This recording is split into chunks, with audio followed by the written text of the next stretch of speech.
저는 오수까지 해본 사람입니다. 학부에서 대학원을 들어갈 때 경쟁하는 것을 너무 싫어했어요. 핑계를 댄다면 그렇습니다.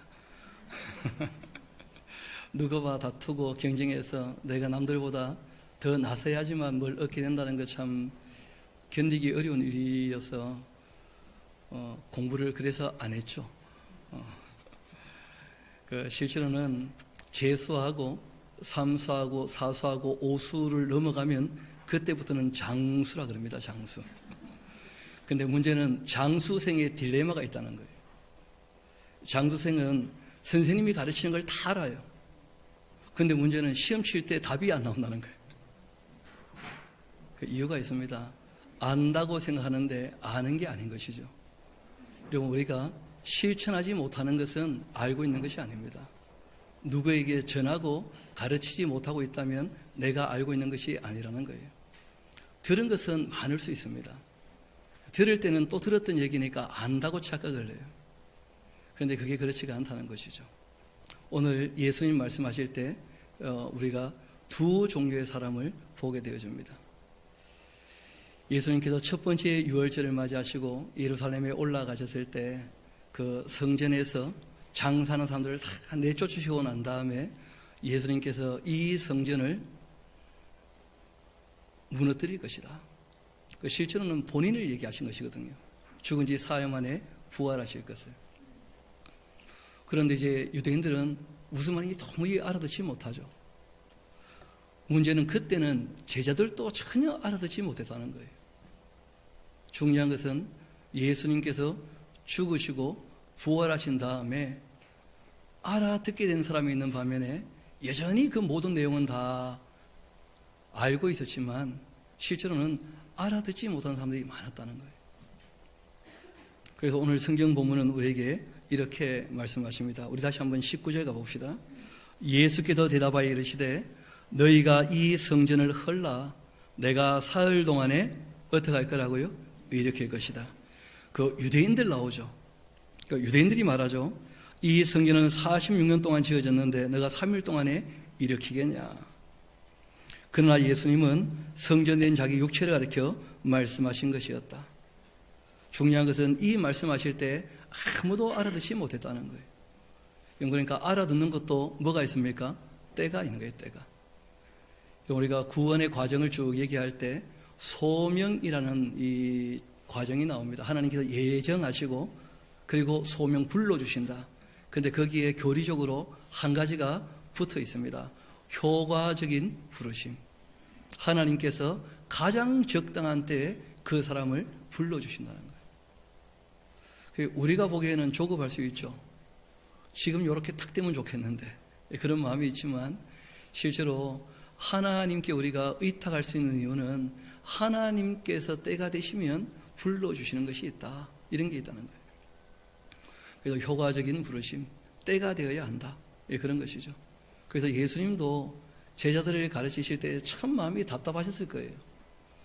왜냐하면 3년 다 배우고 난 다음에도 여전히 뭘 가지고 다툽니까? 누가 더 크냐 이런 거 가지고 다투고 있거든요. 그렇지만 예수님께서 때를 기다리시는 것이죠. 이후에 성령 오시면 그들이 깨닫지 않겠는가. 아니나 다를까 그 22절 봅시다. 죽은 자 가운데서 예수님께서 부활하시고 난 다음에 그 제자들이 예수님 말씀을 그때부터 기억하기 시작했다는 거예요. 왜냐하면 성령께서 기억나게 하셨거든요. 그리고 난 다음 이렇게 얘기하고 있습니다. 성경과 그리고 예수께서 하신 말씀을 어떻게 했다고요? 믿었더라. 그 예수님과 3년 반 동안 함께 지내면서도 진짜인가 아닌가 여하튼 능력은 나타나니까 잘 붙어 있으면 내가 한 자리는 안 하겠는가 그런 식으로 이제 한 3년 반 따라다녔던 모양인데 한 3년 반 지나니까 변하게 된 것입니다. 오늘 본문을 이렇게 택해 잡고 말씀드리는 이유는 뭐냐면 우리가 교회에 대해서 구원에 대해서 예배에 대해서 우리가 몇 가지 주제를 쭉 다루고 이제 2020년 창세기 1장부터 들어가기 위한 준비 과정으로 우리가 작업을 쭉 하고 있는데 들어서 다 듣고 있는 것인가? 우리가 지난주에 잠깐 얘기했죠. 10분 전에 오시면 좋겠노라. 그런데 아직 덜 들으신 분이 몇 분 계시는 거죠. 그런데 문제는 이것을 강요하게 되어지면 또 문제가 생겨요. 이건 쉽지 않습니다. 사람들을 다룬다는 게 하나님도 쉽지가 않으신 거예요. 그래서 하나님께서는 이렇게 하십니다. 한두 번 말씀하시고 본인이 자원할 때까지 기다리시는 거예요. 왜냐하면 이 진리가 하나의 또 규범, 어떤 이 법이 되고 말면 그때부터는 다 뭐가 되고 맙니까? 범죄자가 되고 말아요. 율법의 정죄에서 우리를 어떻게 하셨다는 거예요? 자유케 하셨다는 것이거든요. 그래서 다시 그 율법의 정죄 아래 우리를 갖고 가지 않도록 성경은 끊임없이 부탁하고 있습니다. 그래서 한두 번 말씀하시고 그리고 깨닫고 돌아올 때까지 기다리시고 자원하기를 하나님께서 바라고 계신다는 것이죠. 그래서 오늘 그 나눠드렸던 거 우리가 좀 보면서 아직 남아있는 몇 가지 말씀이 있습니다. 이 예배에 대해서도 그러하고 그리고 또 우리가 교회에 대해서도 그러하고 또 우리가 이 구원에 대해서도 그러한데 여태까지 쭉 주제를 많이 다루었으니까 여러분들 충분히 알고 계시리라 믿고 또 모르시겠다 염려되시면 염려하지 마십시오. 요즘에는 유튜브가 여러 가지 일을 해줍니다. 부단샤론교회 홈페이지 들어가시면 유튜브에 다 방송이 나가니까 다시 한번 복습하시고 정리하셔도 될 것입니다. 일단 오늘 나눠드렸던 내용 우리 같이 한번 좀 살피면 좋겠습니다. 신앙은 행위 이전에 뭐라는 거예요? 존재에 대한 문제이다. 우리가 무엇을 하느냐 이전에 우리가 무엇을 향해 있고 누구와 관계를 맺고 있는가, 이게 더 중요하다는 거예요. 그 딸나이가 요즘에 서울에서 여기저기 교회를 좀 다녀본다고 해요. 여의도 순복음교회도 한번 가봤답니다. 가봤더니 큰 교회 특징이 몇 가지가 있다는 거예요. 11시 딱 되면 문을 딱 닫는답니다. 절대 못 들어오게. 그래서 처음에는 참 괜찮은 모습이다 싶기도 하다가 예수님께서 말씀하실 때 시간이 안 되었다고 문을 닫을까 그 고민이 좀 생겼다는 거예요. 제가 봤을 때도 5천 명 모일 때 그때 시계 가지고 모으고 그러진 않았겠죠. 우리가 하나님과 약속을 지키는 건 너무나 소중한 일입니다. 그렇지만 사람마다 사정이 다 다른데 그 일에 대해서 우리가 강제하게 되어지면 문제가 생기는 것이죠. 하나님을 찾아온다라고 하는 그 존재가 모든 행위보다 더 우선이라는 거예요. 그럼에도 불구하고 10분 전에 오시기 바랍니다. 제가 분명히 얘기했습니다. 10분 전에 오시라고. 하나님께 예의를 갖춰야지. 그래 사람들이 오늘 울산에서 오신 분들이 계셔요. 때 거지가 되면 안 되겠죠. 울산 예산교회에서 오셨는데 제가 보니까 울산에서 오신 분들이 제일 빨리 오셨어요. 제일 빨리. 멀면 멀수록 더 빨리 오시는 거죠. 제가 보니까 가까운 분들은 좀 늦는 경향이 있어요. 왜냐하면 언제든지 갈 수 있으니까. 시간을 보고 있다가 딱 시간 맞춰 출발하셨나 싶어요. 멀리 있는 분들은 늦을까 봐 조금 일찍 나서기도 하시는 것이죠. 실제로 그렇게 생각하면 우리가 좀 더 정성을 들일 수 있다는 거예요. 하나님께 무례를 행치 않도록. 한두 번 권하고 난 다음에는 알아서 하셔야 됩니다. 알아서. 강제가 되어지면 정죄 아래 또 사람을 놓게 되고 마는 것이거든요. 조금 더 읽어봅시다. 우리가 지금 무엇하고 있는 사람인가 하는 것보다 더 중요한 것은 내가 물과 성령으로 거듭나서 하나님께 속해 있는 사람인가 하는 것이 더 중요한 것이다. 그러니까 이 자리에 함께하지 않는다 할지라도 어디에선가 다 하나님을 바라보며 있을 거라고 다 우리가 믿을 수 있다는 거예요. 하나님께 속한 사람이라. 결국 누구의 말씀을 따라서, 그러니까 내 생각이 나의 주인이 되느냐 아니면 하나님의 말씀이 나의 주인이 되는가, 누구의 말씀을 따라 참되게 선하게 의롭게 아름답게 살고 있는가. 그런 거로 하나님께 속한 사람이라면 자기가 아는 것, 이것이 자기의 신앙과 삶의 기준이 될 수 없다는 거예요. 여러분, 이것이 이제 장수생의 딜레마 같은 것인데 자기가 알고 있는 게 다라고 오해를 해서 문제가 됩니다. 하나님 말씀을 다시 살펴봐야 돼요. 그럼 내가 알고 있는 게 다가 아니라는 거예요. 또다시 보면 미처 알지 못했던 말씀들이 얼마든지 있습니다. 그래서 우리가 또 보고 또 봐가야 돼요. 이번에 제가 생일을 당하여서 그 어머님을 찾아뵀어요. 기억해 주시기 바랍니다. 12월 6일입니다. 어머님을 찾아뵀는데 어머님이 80이 넘으셨거든요. 어머니께서 말씀을 보시다가 요즘에 새롭게 또 깨달은 말이 있다 하시면서 하나님 앞에서 정말 감사하는 삶을 산다고 생각하는데 그런데 그러지 못할 때가 종종 있더라. 다시 말씀을 보면서 내가 정말 범사에 감사하는가. 애들을 키워보니까 애들이 우리 5남매거든요. 손자까지 다 하면 한 20명 가까이 되는 거예요. 그러니까 보시기에 마음에 드는 애도 있고 마음에 안 드는 애들도 있고 그럴 수 있잖아요. 그러니까 혼자면 다 감사하겠는데 누구를 관리하거나 누구를 살펴보거나 하면 마음에 안 드는 수가 있다는 거예요. 근데 거기에 알게 모르게 불평이 나더라는 거예요. 그러면서 어머니께서 범사에 감사한다는 말씀을 다시 생각하게 되었다. 그런 얘기를 하시는 거예요. 요즘에 그 유튜브 방송이 나가지 않습니까? 그 어떤 목사님이 연락이 왔어요. 그 지난주 이 설교했던 내용인데 그 혹시 메모가 된 것이 있는 것처럼 말씀을 하시니까 그 원고를 좀 보내주시라고. 그러면서 그 원고는 특별히 없다고 그러시면 이제 간략하게 정리한 내용이 있으니까 보내드리겠다고. 보내드리니까 이 목사님이 하시는 말씀이 요즘에 자신은 처음부터 신앙생활 기초부터 다시 배우는 것 같다. 그런 말씀을 하시면서 유튜브를 참 달게 듣고 있다고 그런 말씀 하시더라고요. 한 번도 예배에 대해서 그렇게 생각해 보거나 정리해 본 적이 없이 그냥 11시에 당연히 모여서 예배하는 것으로 그렇게 생각했다는 거예요. 그러다가 다시 한번 들어보고 예배할 때 대상이 누군지부터 바르게 알고 우리가 그 하나님께 바르게 예배해야 될 터인데 한 번도 그렇게 성도를 가르치지도 못했고 본인도 그게 정리가 안 돼 있고 그래서 다시 한번 처음부터 기초 교육을 받듯이 그렇게 본인이 지금 정리를 하고 있다고 그러면서 그걸 보내주시라는 거예요. 여러분 하나님 말씀은 그러한 것입니다. 누구든지 다 알 수 있는 것도 아니고 또 우리가 알고 들었다고 해서 다 실천하고 있는 것도 아니고 그럼 교육의 제일 중요한 것은 뭐냐 하면 우리 한번 따라합시다. 나를 본받는 자가 되라. 예수님의 교육의 본질은 이것이었습니다.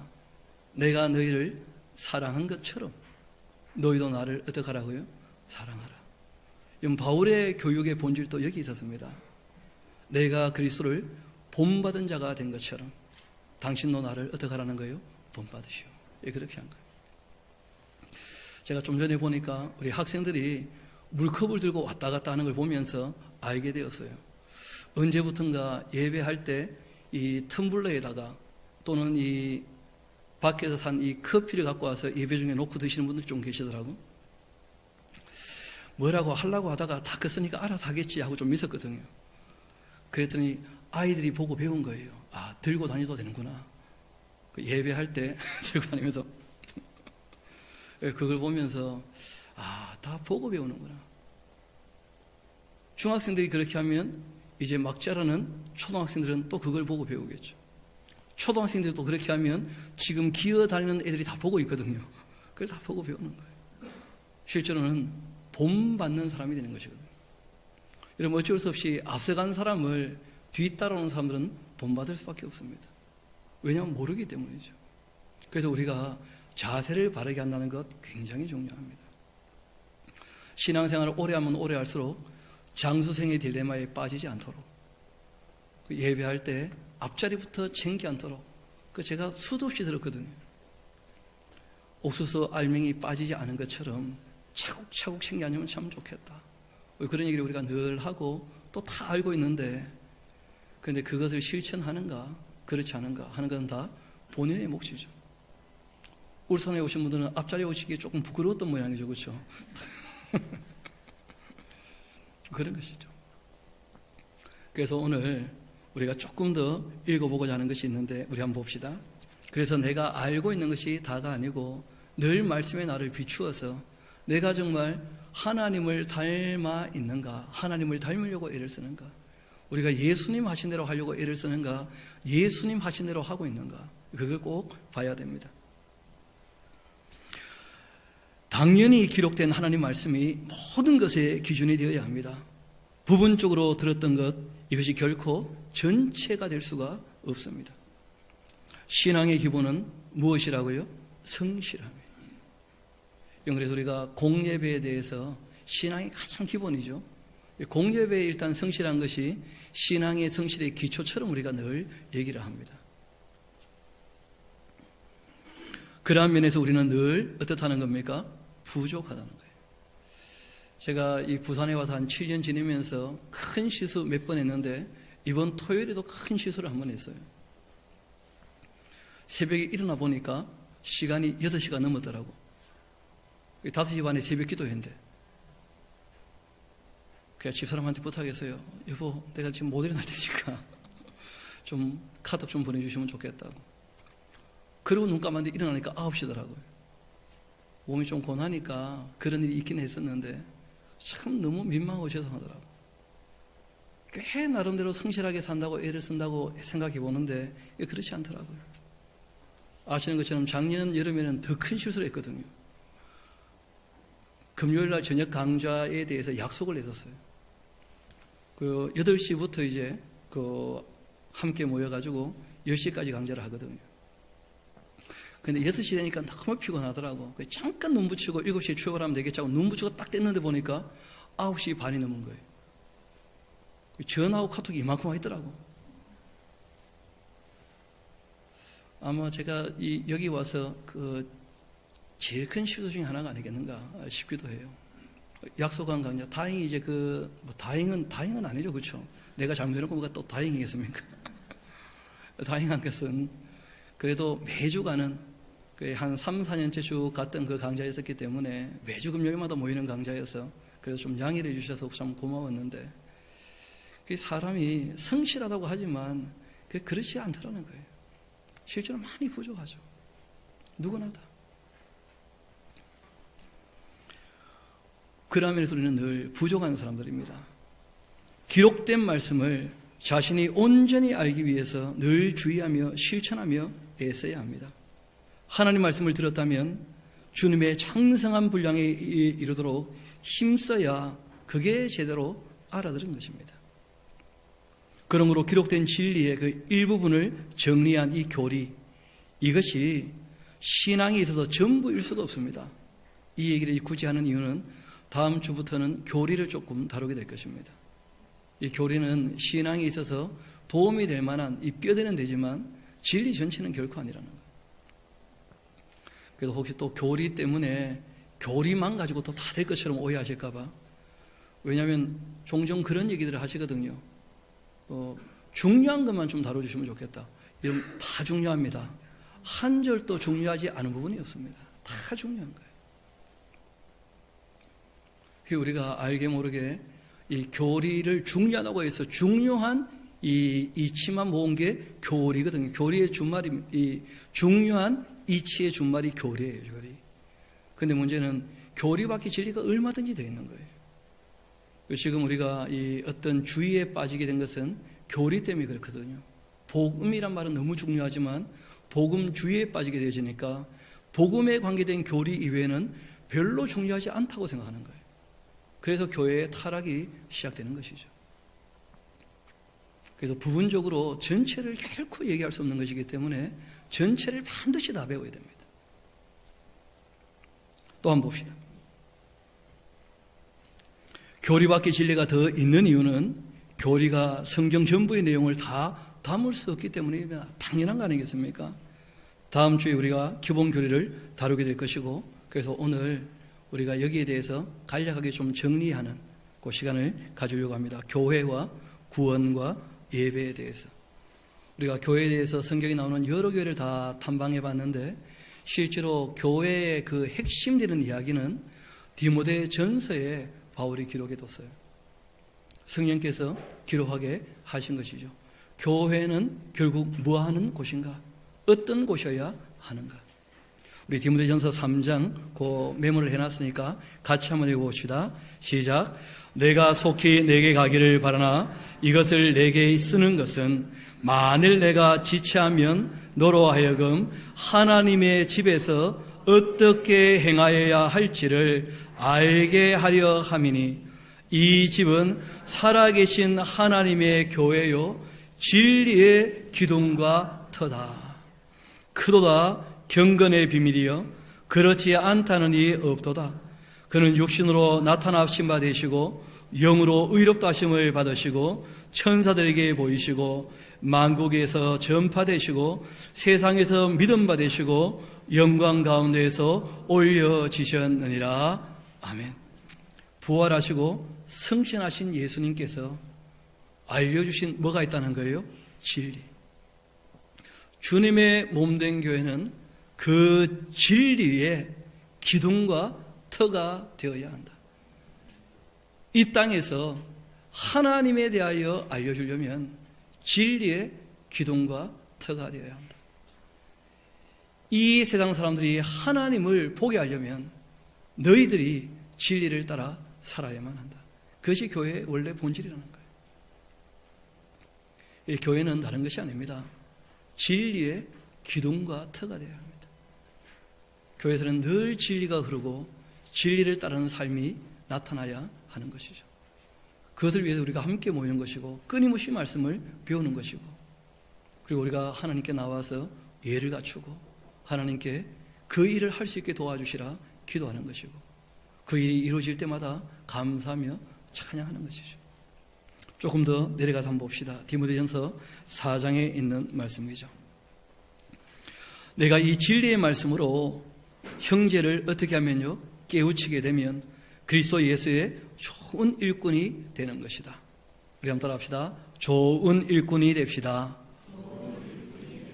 좋은 일꾼이 됩시다. 그러니까 깨우치게 하려면 두 가지가 반드시 필요합니다. 첫 번째는 이론이 정리가 되어서 전달이 돼야 돼요. 이론이. 두 번째는 이게 본질이죠. 본을 보여야 돼요. 본을. 그래서 저는 참 예전에 학교에서 예배학을 공부하면서 참 좋았다 하고 여겨지고 그렇게 해야 될 것이다 하고 생각했던 것이 한 가지 있었는데 그게 무엇이었냐면 예배당에 들어와서 예배하는 곳에는 조용해야 된다는 거예요. 시끄럽게 떠들지 않고. 그러니까 그 마당에서는 떠들고 장난쳐도 괜찮아요. 교제해도 괜찮고. 그런데 하나님께 우리가 절하러 왔다면 제일 먼저 하나님께 예배하기 전까지는 다른 얘기하지 않고 다른 사람과 속삭거리지 않고 다 함께 모여가지고 예배 준비를 하는 거죠. 하나님 앞에 모였으니까. 그리고 예배를 다 마치고 난 다음에 교제하는 것이 순서라는 거예요. 그래서 예배하러 오고 난 다음부터는 그 예배 시작 전까지는 정말 조용해야 되거든요. 참 안쉬운 것이 우리 샤론 교회는 아직 마당이 없죠. 그렇다고 1층에서 떠들고 올라오시라 그럴 수도 없는 것이고 그래서 참 우리가 민망하지만 그 여기가 그냥 마당처럼 그리고 또 예배당처럼 그렇게 함께 지내고 있어서 파티션을 가지고 좀 나눌까 이 고민도 해봤는데 또 나누면 너무 또 좁아질 것처럼 여겨지고 이런저런 고민이 많지만 아직 뭐 우리 힘으로 이 고민을 해결할 수는 없어서 우리가 그렇게 되고 있는데 마음가짐은 그러셔야 됩니다. 주님 앞에 나왔을 때 우리가 사람들의 교제 이전에 하나님께 예를 갖추어 절하는 이 예배하는 시간을 가장 소중히 여기셔야 돼요. 그리고 예배하고 난 다음에 교제도 늦지 않습니다. 왜냐하면 예배하러 오시는 분들이 먼저 온 사람들이 수근거리고 있으면 다 그걸 보고 또 따라 배우게 되거든. 그래서 우리가 예배하러 왔을 때 제일 먼저 앉아서 오늘 어떻게 예배가 진행될지 그 순서에 따라서 규모 있게 정리된 주보를 보면서 예배할 준비를 다 하고 마음을 정리하고 그리고 주님 앞에 우리가 온전히 설 수 있도록 여러분 실제로는 준비한 만큼 그것이 하나님께 드림이 되는 거예요. 예수님께서 이 헌금이나 또는 구제 연보를 얘기하실 때에도 바울을 통해서 뭐라고 하시느냐면 준비한 것이 많이 한 것이라는 거예요. 액수에 대한 문제가 아니고 뭘 한 것이요? 준비를 한 것이. 그래서 내가 갔을 때 급하게 뭘 하려고 하지 말고 매 주일마다 조금씩 얻어가라는 거예요. 준비를 해두는 거예요. 준비를. 그래서 우리가 예배를 준비한다는 거 굉장히 중요합니다. 그 예배하기 전에 이제 찬양하게 되어지면 그러면 어느 정도 준비가 다 끝난 것이죠. 앞에서 하나님께 찬양하고 있는데 여전히 수근거리고 떠들고 있다. 그것도 한번 고민해 봐야 되는 거예요. 잘나는 것은 아닌 것이거든요. 그래서 우리가 예배하는 그 자세에 쭉 생각을 해야 됩니다. 형제를 깨우치면 그러면 좋은 일꾼이 된다. 믿음의 말씀뿐 아니라 너가 따르고 있는 좋은 교훈, 이것으로 그들이 양육을 받게 될 것이다. 그러니까 딱 두 가지가 나오죠.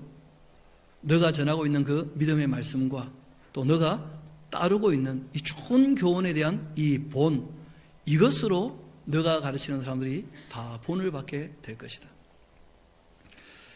제가 올 초와 좀 다른 모습이 하나 있을 겁니다. 제가 여기서 7년 동안 거의 그 3분이나 5분 전에 나왔었어요. 그렇죠? 요즘에 일부러 10분 전에 나오죠. 계속 그렇게 할 겁니다. 이제 한 15분 전에. 딸아이가 저한테 부탁을 하더라고요. 아빠는 준비하고 시간이 딱 뛰어서 나오면 폼이 날지 모르겠지만 예배하러 준비하신 분들이 앞문이 열리면 그러면 어수선해진다는 거예요. 자기가 보기에. 그래서 아빠한테 꼭 한 가지는 좀 부탁드릴 게 있는데, 아빠도 예배전 찬양할 때 같이 나와서 찬양하면 좋지 않겠냐고. 그래서 제가 예배전 찬양을 하면 목이 끓여가지고 이 말씀을 제대로 좀 전할 수 있겠냐, 예배노가 되겠냐, 그런 얘기 했더니, 아빠, 하나님 앞에 예배하는 자세를 생각해야 되지 않겠어요? 그 얘기 들으니까 정신이 부쩍 들더라고. 그렇지. 내가 일 때문에 오히려 하나님을 생각을 안 하고 있는 것은 아닌가.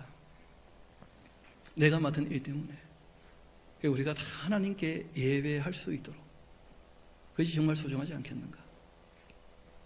그래서 오늘 바울이 얘기하는 겁니다. 믿음의 말씀과 또 너가 따르고 있는 좋은 교훈을 따르고 있는 그 모습을 통하여 모든 성도가 양육받게 될 것이다. 또 망령되고 허탄한 신하들, 사람들이 많은 얘기들, 이것은 별로 다 의미가 없으니까 이거 다 버려버리고 경건에 이르도록 너의 자신을 연단해야 할 것이다.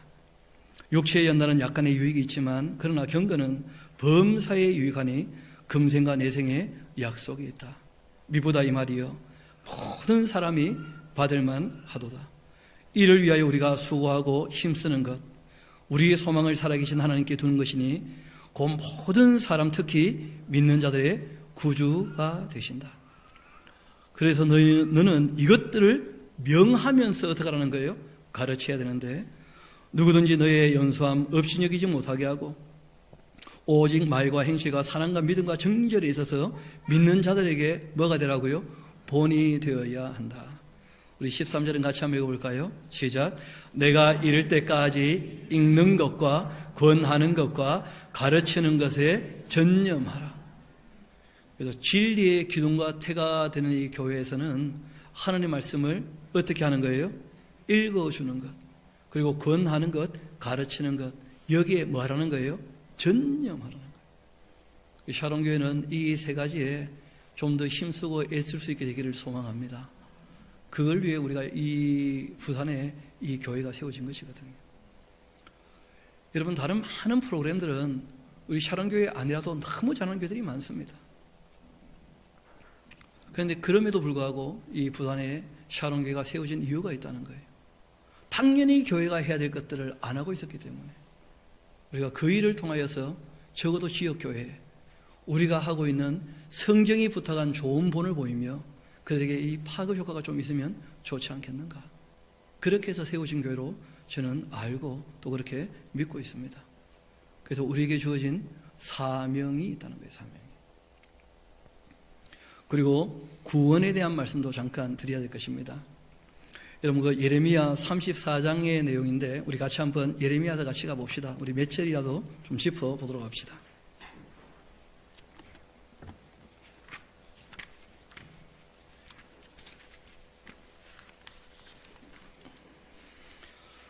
예레미야 34장, 35장, 36장은 그 하나의 주제를 가지고 같이 묶여 있습니다. 그래서 이 시대적인 배경은 조금씩 달라요. 34장은 시드기야 왕 때의 이야기입니다. 여러분 잘 아시는 것처럼 시드기야 왕 때 드디어 남한국 유다가 멸망하지 않습니까? 그렇게 되었던 이유를 성경은 이렇게 얘기를 합니다. 우리 8절로 한번 내려가 봅시다. 시드기야 왕이 예루살렘에 있는 모든 백성과 한 가지로 하나님 앞에서 계약을 맺고 자유를 선포한 후 여호와께로부터 말씀이 예레미야에게 임하였는데, 그 계약은 사람마다 각기 히브리 남녀노비를 놓아서 자유롭게 하고 그 동족 유다인들을 종으로 삼지 못하게 한 것이다. 이 계약에 가담한 고관들 또 모든 백성이 각기 노비를 자유롭게 하고는 다시는 종을 삼지 말라, 그렇게 함을 듣고 순복하여 놓았다는 거예요. 여러분, 일순간은 순종할 수 있다는 것입니다. 그런데 문제는 지속되느냐, 이게 중요하거든요. 그럼 신앙은 끝까지 가야 진짜라는 거예요. 중간에 탈선하면 신앙이 아닌 것이죠, 실제로는. 그래서 11절 우리 같이 한번 읽어봅시다. 시작. 후에 그들의 뜻이 변하여 자유를 주었던 노비를 끌어다가 복종시켜 다시 노비로 삼았다. 그래서 12절 보면 그러므로 되어 있죠. 그런 원인 때문에. 여호와의 그 말씀이 여호와께로부터 예레미야에게 임하였는데 이르시되, 이스라엘 하나님 여호와께서 이와 같이 말씀하신다. 내가 너희 손주를 애굽 땅 종되었던 집에서 인도하여 낼 때 그들과 언약을 맺고 말했지 않느냐. 14절 같이 한번 봅시다. 너희 형제 히브리 사람이 내게 팔려왔거든 너희는 7년 되는 해에 그를 놓아줄 것이니라. 그가 6년 동안 너를 섬겼은즉 그를 놓아 자유롭게 할지니라 하였으나 너희 손조가 내게 순종하지도 아니하며 귀를 기울이지도 아니하더라. 몰랐던 것이 아니었던 거죠, 알고 보면. 그런데 아는데 바르게 아는 게 아니었다는 거예요. 왜냐하면 실천으로 옮겨지지 않고 성실하게 지속되지 않기 때문에 그러한 알면 아무 의미가 없다는 거예요.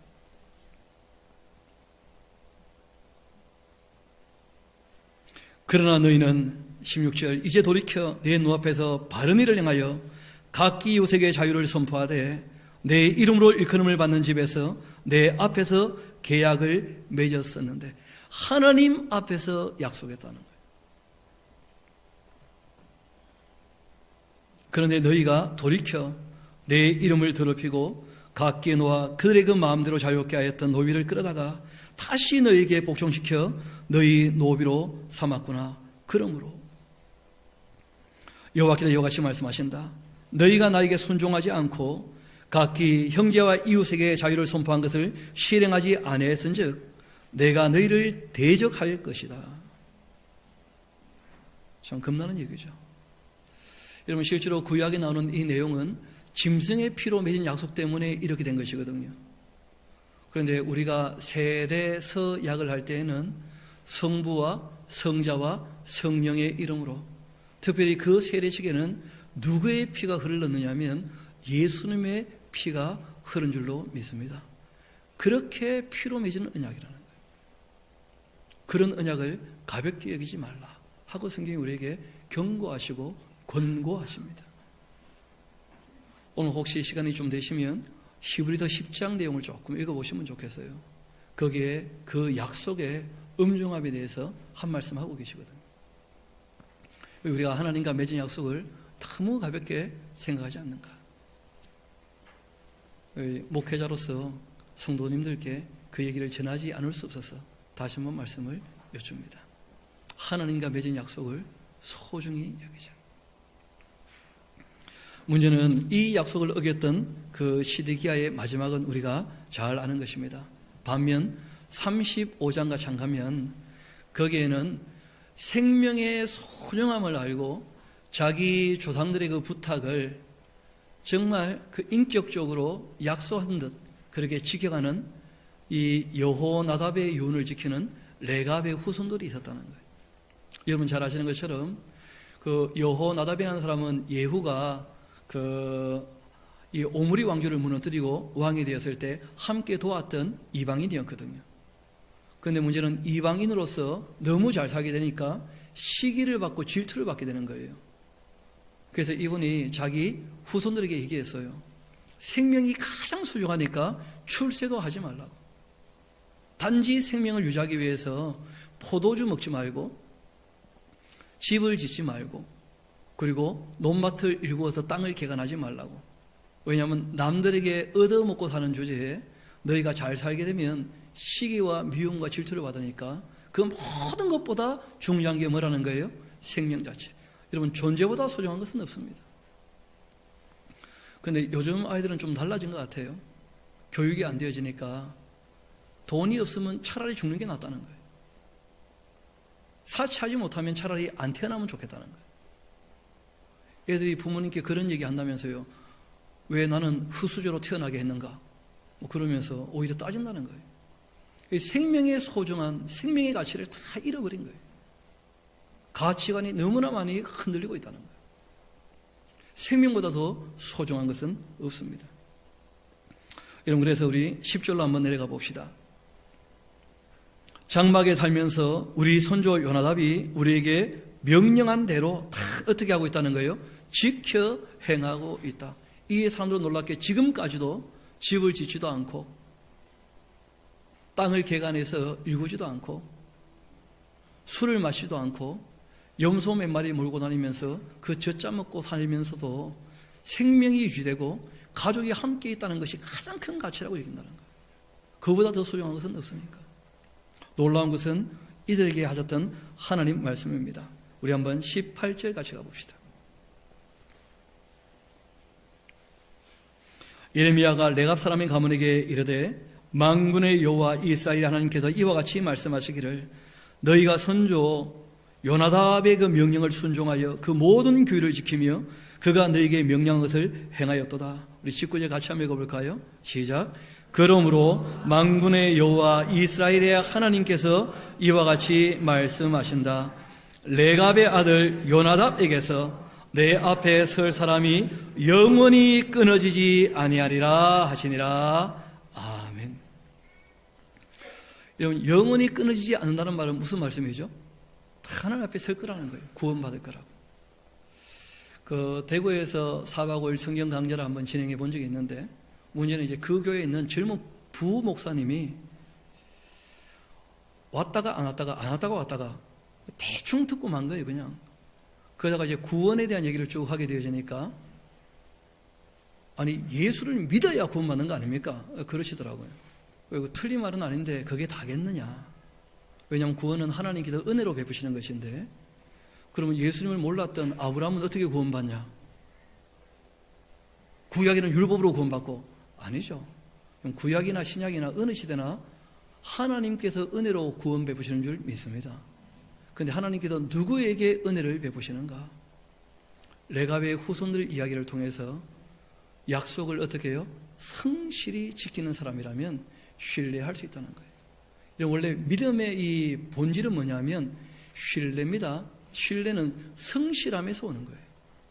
성실하지 못하면 신뢰할 수 없는 것이죠. 그래서 이 믿음이라고 하는 원래 말의 뜻은 성실함이에요. 성실함.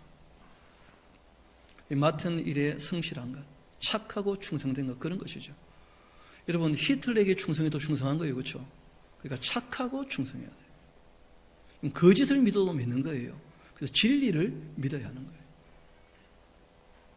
그래서 이 내용을 쭉 다시 한번 얘기를 하면서 그 목사님께 얘기를 했었거든요. 여기 보시라고. 레갑의 후손들이 하나님을 믿었다, 예수님을 안다, 그런 것이 아니고 하나님께서 지켜보고 계시다가 이들에게 은혜를 베풀기로 하시지 않느냐고. 이분 얘기가 교리와 다르다는 거예요. 자기가 배웠던 교리와 다르다는 거예요. 그래서 제가 물어봤어요. 교리라고 하는 것이 부분적인 것이고 진리는 교리밖에 얼마든지 있는데 성경이 진리가 아니냐. 그런데 이분은 아직까지도 갈등하시는 것 같아요. 보니까 이 사람이 잘못된 이 부분적인 생각에 임박해버리면 진리를 들어도 잘 따라가기가 힘들다는 거예요. 뻗기는 쉽지 않고. 여러분, 그래서 마음이 굳어지지 않게 늘 주의할 수 있게 되기를 소망합니다. 마음이 굳어져 버리면 더 이상 방법이 없는 거예요. 그래서 다시 하나님께서 말씀하십니다. 성실하게 약속을 지키는 사람이라면 내 앞에 설 사람이 끊어지지 않을 것이다. 레갑의 후손이라 할지라도. 그렇게 말씀을 하신 거예요. 그리고 그 다음 이어서 하신 말씀이 36장의 내용인데, 문제는 이 요야김 때의 이야기거든요. 이때 예레미야가 말씀을 전하고 바룩이 다 적었던 것을 왕 앞에 읽어줬는데 놀랍게도 다 듣는 족속 듣기 싫다고 다 불태워버렸다는 거예요. 이 말씀. 그래서 하나님 말씀에 대해서 또 하나님께서 그 인격과 양심해 주신 그 말씀에 대해서 사람들이 어떻게 반응하는가, 그런 걸 성경이 우리에게 보여주는 거예요. 그럼 듣기는 다 들었던 사람들입니다. 문제는 듣고 순종하지 않는 사람도 있고요, 듣는 것 자체를 싫어하는 사람들도 있더라는 거예요. 다 불태워버렸다는 거예요. 하나님 말씀을 직접 듣지는 못했지만 그러나 양심을 통하여 인격적으로 정말 부모님 말씀에 순종하며 생명을 소중히 여겨 그렇게 하나님께서 중요하다고 말씀하시는 그 가치를 따라서 성실하게 살았던 그 사람들에 대해서 하나님께서 오히려 구원의 말씀을 하셨다는 거예요. 그래서 우리가 교리 밖에 얼마든지 진리가 되어 있다. 그래서 우리가 조금 아는 것을 가지고 마음이 굳어지지 않도록 늘 주의해야 한다 하는 것을 꼭 기억하시면 좋겠습니다. 그리고 마지막 예배에 대한 이야기를 함께 봅시다. 여러분, 예배는 잘 아시는 것처럼 이미 아담과 하와도 하나님께 제사를 하죠. 그러니까 가인과 아벨의 제사가 나오지 않습니까? 제사의 본질은 제사 자체가 아니었다는 거예요. 옛날에 어릴 때 그런 노래가 있었죠. 예배하는 1시간, 그러면 안 됩니다. 하나님은 선하게 살아왔던 삶을 통하여 예배를 받으시는 거예요. 그래서 이 가인의 제사는 안 바치더라는 거예요. 가인이 제사를 드릴 때 제물을 갖고 왔지만 가인과 함께 그 제물은 안 받으시더라는 거예요. 하나님께서. 그걸 내가 어떻게 받냐는 거예요. 예배하는 1시간, 이게 중요한 게 아니고 실제로는 우리가 살아왔던 삶을 가지고 하나님께 예배하는 거예요. 그래서 죄가 늘 문 앞에 엎드려 있으니까 뭐 짓지 말라는 거예요? 죄를 짓지 말라는 거예요. 여러분, 죄와 싸우다 와야지 예배가 예배될 수 있어요. 1시간 동안 죄만 짓다가 와서 예배한다, 예배 안 받으십니다. 그 다음 제사가 있었죠. 누구의 제사였습니까? 그 노아의 제사가 있는 거예요. 그렇죠? 그러나 그건 다 홍수 전 이야기고, 홍수 이후에 제사에 대해서 성경이 제일 처음 얘기하는 내용이 이렇게 시작합니다. 창세기 13장 아브라함의 제사죠. 이에 아브라함이 장막을 옮겨 헤브론에 있는 마므레 상수의 숲에 이르러 거주하며 거기서 그 줄쳐 놓으십시오. 여호와를 위하여 제단을 쌓았더라. 우리 한번 합시다. 여호와를 위하여 제단을 쌓았더라. 여러분, 이건 굉장히 중요한 표현입니다. 왜냐하면 우리는 예배를 자꾸 인간 중심으로 생각하는 거예요. 나에게 어떤 이익이 되는가, 나에게 무슨 도움이 되는가, 이렇게 생각을 자꾸 해요. 그러다 보니까 본인이 생각해 놓은 어떤 규정들이 있는 거예요. 이러면 나에게 도움이 될 것이다. 그런데 예배는 그런 것이 아니죠. 여호와를 위하여. 그리고 우리가 지난 시간 안식일에 대한 정리를 해나가면서 예배 중에 하나님께서 제일 소중히 여기시고 기뻐하시는 것이 무엇인가? 말씀을 함께 읽고 듣고 배우며 그 말씀을 정리하고 그 말씀을 따라 살겠다고 하나님 앞에 결단하고 약속을 맺는 것, 하나님께서 가장 기뻐하시는 것이죠. 예수님도 항상 안식일에 회당에 가시면 뭘 하셨다는 거예요? 말씀을 가르쳤다는 거예요. 딴 걸 한 것이 아니고. 그래서 말씀을 전달할 때 크게 3가지, 본문 자체를 읽어주는 것, 그리고 그 본문 말씀의 내용이 무엇인지, 역사는 자꾸 흘러가니까 진리는 변하지 않지만 우리의 삶의 배경이 바뀌니까 그 내용, 그 원래 의미가 무엇인지를 가르치는 것, 그리고 그 말씀을 따라 살도록 권면하는 것, 이게 본질이라는 거예요. 그 이상은 없는 것이죠. 그리고 우리가 읽고 듣고 배운 말씀을 따라서 살아가는 것, 더 이상의 신앙은 없습니다. 그래서 예수님도 장소에 대한 얘기를 한 것이 아니었다는 것이죠. 이 산도 저 산도 아니라는 거예요. 하나님께 예배하는 자라면 하나님과의 관계, 영적 교제가 있고 진리를 따르는 삶 자체가 다 뭐라는 거예요? 그게 예배라는 거예요. 바울도 똑같이 얘기를 하죠. 하나님께서 기뻐하시는 예배가 뭐냐? 합당한 삶이라는 거예요. 진리를 따르는. 그런 사람들이 함께 모여서 공예배도 한다는 거예요. 우리가 삶이 다 예배가 되어야 될 뿐 아니라 특별히 뭐가 있다는 거예요? 공예배가. 왜냐하면 혼자 내버려두면 자기 멋대로 하면서도 잘한다고 착각을 하기 때문에.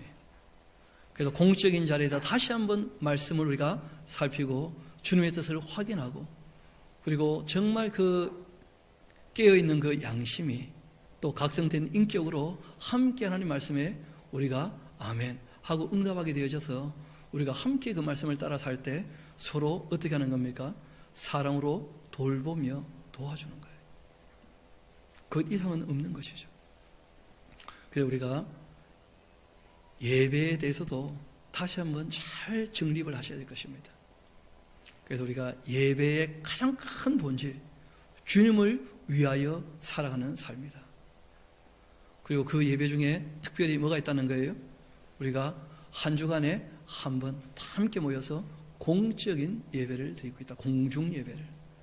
공중 예배는 특별히 함께 모여 예를 갖추는 것이니까 거기에 대하여 우리가 함께 그 예에 벗어나지 않도록 그 참 애쓰고 또 우리 후배들은 우리를 보고 또 어떻게 할 거니까요? 배울 거니까 우리 거기에 대해서 본을 보이고. 오늘 제가 딱 나오는데 울산에서 오신 분들이 너무 반가워하시더라고요. 그래서 제가 얘기했어요. 예배하고 인사합시다. 오늘 이 얘기 하려고 제가 일부러 그렇죠. 그래서 항상 모든 일의 최우선, 그것은 하나님이시기를 소망합니다. 그리고 그 주님의 뜻을 따르는 저와 여러분 되기를 소망합니다. 우리 함께 기도하도록 하시겠습니다.